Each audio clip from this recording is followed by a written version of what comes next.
What's good? What's good? Welcome back to Invest and Trade with Jax. Back from the barber, looking fresh. I always feel like when I get my hair cut, when I get it short, I look Russian. I don't have any Russian in my blood, but it would be cool. We're sitting at 47.2K. We're up 4% on the day. We're seeing a market cap of 927 billion.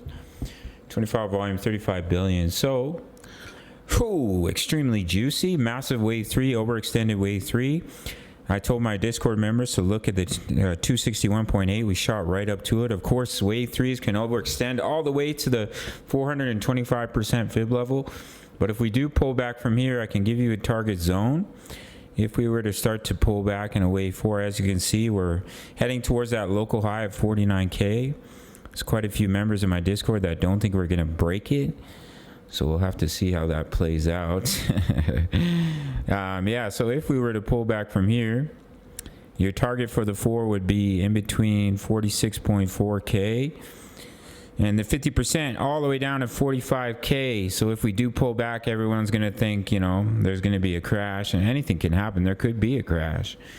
But once we start to pull back, the bears will get excited. We pull back into the wave 4 pullback zone, we see continuation to the upside. If we pull back from here, that's what I think is a likely scenario. If we break 45K, then it is what it is, and the bears can sing their songs. But until then, I do think if we pull back from here, we will bounce from the target zone and continue to the upside. Looking at our next chart, extremely juicy. We called that wave 4 pullback, inverse head and shoulders, boom, ba-boom. So what we want to do, see I put in here Discord bears cry level. That would be your confirmation if we break that wave 3 high, that we will push up to at least a 61.8 at 53.7K.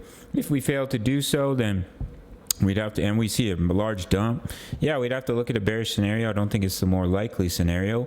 I think we may pull back and the bears will get a little bit excited, but then we'll continue the trend.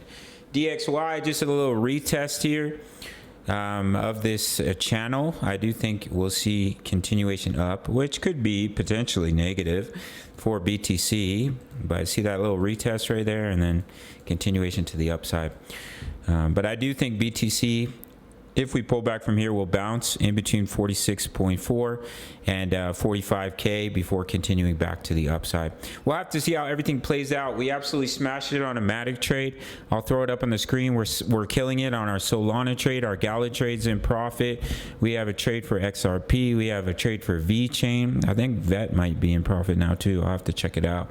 And I'm trading Forex. My signals are $10 a month. Sign up through the Patreon. You spend $10 every single day. You really can't beat it. Make sure to sign up to BITUNIX. No KYC, no VPN, all around the world, including for my US and Canadian traders. Grab up to $5,500 in bonuses. And then hop over to my VIP rooms, $10 a month. Sign up through the Patreon, daily crypto analysis, multiple trades. So they're in profits, crypto news, member profits. We have Forex trades. We've been crushing it, trading Forex as well. My signals are $10, guys. You spend $10 every single day. Sign up through the Patreon. Check out BITUNIX. Smash up that like button. Subscribe if you're new. See you in the next one. Much love. Take care.